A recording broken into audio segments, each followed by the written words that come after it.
안녕하세요. 한국은행이 10월 12일 날 빅스텝을 하는 게 기정사실이기 때문에 대출금리가 10월 달에 이제 상단이 8%를 이제 넘어설 거다라고 이제 봐야 되는 겁니다. 그리고 10월 달뿐만 아니라 11월 달에도 빅스텝을 할 거기 때문에 상단금리가 8%를 넘어서는 걸로 끝나는 게 아니라 뭐 9%에 가까워질 수도 있겠다. 8% 중후반도 되겠다. 이렇게 보는 게 맞겠습니다. 그리고 이미 지금 이제 기준금리는 대출금리는 7%입니다. 7%. 그리고 이제 연말이 되면 한국은행의 기준금리가 3.5%가 되죠. 뭐 이제 벌써 10월 달이니까 뭐 이제 내년도 이제 어느 정도 얘기를 해야 되지 않겠습니까? 연말에 3.5까지 만든다고 하면 시중금리 이제 상단이 8%. 그리고 이제 내년은 어떻게 됩니까? 상단금리가 그냥 10%는 그냥 훌쩍 넘습니다. 11%, 한 12%까지 갈 수도 있겠다. 뭐 이렇게 봐야 되겠죠. 왜냐? 지금 현재 기준금리가 3.5%인데 이게 내년이 되면 한국은행 기준금리가 얼마까지 가겠습니까? 얼마까지? 못해도 6%는 갑니다. 못해도. 왜 6% 가겠습니까? 현재 미국이 3.25, 연말이 되면 4.5%까지 가죠. 그러고 난 다음에 내년에는 또 내년만큼의 금리 인상폭이 있을 거다라는 겁니다. 대략 2% 올린다고 생각해 보자고요. 그럼 어떻게 됩니까? 6.5% 됩니다. 한국은 얼마 가야 됩니까? 한 7%는 가야 되죠. 못해도. 그러면 지금 현재 뭐 연말에 3.5% 정도를 예상하는데 내년 되면 뭐 내년에 그냥 기준금리 한국은행이 한 7% 된다. 그러면 시중금리 어떻게 되겠습니까? 상단이 얼마나 될까요? 뭐 상단은 한 13%, 14% 이렇게 되는 거죠. 그냥 시중금리가 거의 아마 지금 현재 한 5% 정도라고 하면 내년이 되면 한 7, 8% 봐야 되는 거죠. 뭐 꽤나 쉽지 않은 상황들이 이제 벌어지는 거다라고 봐야 됩니다. 뭐 지금 현재 뭐 언론에서는 연말까지 최소 한 차례 이상이라는데 실제로는 두 번 올린다라고 이제 봐야 되는 거죠. 지금 현재 2.5인데 10월 달이 0.5, 11월 달이 0.5 해가지고 11월 달 되면 3.5% 된다 이렇게 봐야 되는 거죠. 그렇게 하고 올해 이제 마감하겠죠. 뭐 이제 이렇게 이제 대출 금리가 이제 8% 올라서고 뭐 예적금 금리가 이제 한 4%, 5% 되니까 이제 대출도 이제 줄어들고요. 예적금도 이제 늘어나고 있는 거죠. 이제 4%대 신용대출은 없대잖아요. 9월 30일 기준에 주담대 4.7에서 7.1이랍니다. 뭐 이게 이제 계속 올라가는 겁니다. 계속. 주택담보대출은 뭐 은행채 5년물 금리가 이제 영향을 미친다고 하는데요. 생각보다 빨리 이제 오르고 있답니다. 뭐 주택담보대출 변동금리도 현재 4.5에서 6.8이라고 하는데요. 예, 이것도 이제 이번 달에 이제 되면 이제 뭐 7% 그냥 올라가는 거죠. 신용대출하고 전세자금대출도 마찬가지랍니다. 뭐 이제 5.1에서 6.8이 됐답니다. 이제 이렇게 계속 올라가는 거죠. 계속. 참 희한한 건 뭐냐면 대한민국에 10명 중에 4명은 빚이 없답니다. 빚이 없는 사람.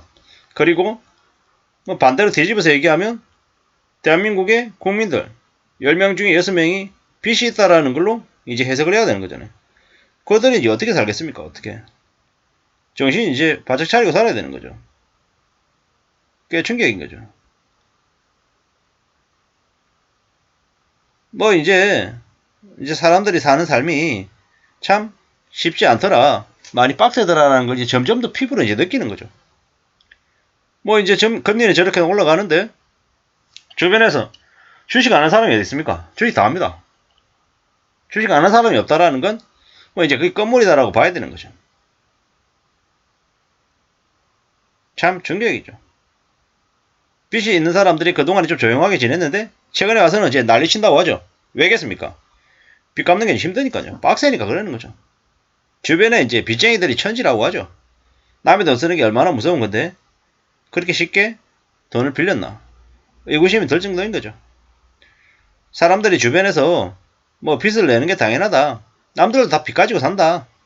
다 그렇게 사는 거지 뭐. 이렇게 얘기하다 보니까 빚져서 사는 걸 별로 그렇게 대단한 걸로 힘든 걸로 이렇게 생각 안 하는 거죠. 참 어처구니가 없죠. 다 부자 되려고 다 욕심 부리고 탐욕을 부린 탓이죠. 뭐 사는 게 그렇게 쉽고 다 너도 부자가 될 것 같았으면 뭐 금세 투자해가지고 빚을 다 갚았겠죠. 그렇지만 현실은 그렇지 못하더라는 거죠. 한번 빚을 지면 그 빚에 굴레에서 쉽게 빠져나오기가 어렵다라는 거죠. 2009년 이후에 13년 만에 7%대 주담대랍니다. 제가 생각해보니까 2009년쯤인가요? 2010년쯤인가요? 그때쯤 제가 집을 사는데 아파트 사는데 주택담보대출을 한 8%대 받았던 걸로 기억합니다. 8%대. 그땐 그게 당연하다고 생각했죠. 그리고 이제 한동안 꽤 오랫동안 저금리로 이제 지내왔죠. 저금리 때문에 빚을 좀 많이 내도 괜찮은 것처럼 여겼는데 실제로는 그렇지 않더라는 거죠. 기준금리 이제 상승이 10월 11월 이제 남아있는데 1% 오르죠. 그럼 연말에 대출금리는 8% 넘어가는 건 당연한 일이다라고 이제 봐야 되는 거죠. 참 두고 봐야 될 일입니다. 두고 봐야 될 일이라는 거죠. 이제는 은행들 정기 예적금이 4%대가 이제 등장하고 있으니까요. 이제 함부로 빚을 내는 걸 좀 조심해야 될 것 같다라는 거죠. 안 그러면 삶이 많이 어려워진다라는 걸 정신 바짝 차리고 지내야 될 것 같습니다. 빚이 쉬운 게 아니죠. 빅스텝 두 번 다 해도 미국하고 기준금리 1% 차이 난다는 거죠. 영끌들이 감당 못해서 쓰러질까봐 겁내면서 한국은행이 기준금리를 제대로 안 올렸죠. 그래서 이제 지금 현재 이 사단이 나오고 있는 거죠. 원달러 환율이 저렇게 폭등하고 물가가 폭등하고 있는 거다라고 봐야 된다라는 겁니다. 제가 여러 차례 말씀드리지만 지금 현재 대한민국의 정부의 경제팀들은 제대로 일하는 사람이 없다. 다 사리사욕을 취하고 자기 해쳐먹을 생각만 하는 도둑놈들만 잔뜩이다 보니까 이 모양인 거다라고 이제 봐야 되는 거죠.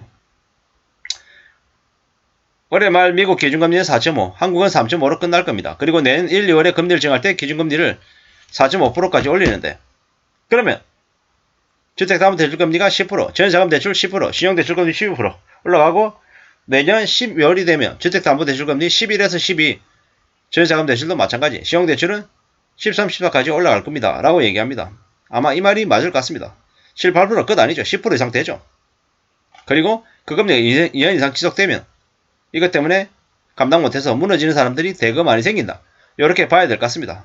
아무쪼록 빚이 절대로 쉬운 일이 아님을, 빚내는 것들을 쉽게 생각하는 것들을 아마 이번에 인식이 많이 바뀔 것 같습니다. 참고하시면 좋겠습니다. 감사합니다.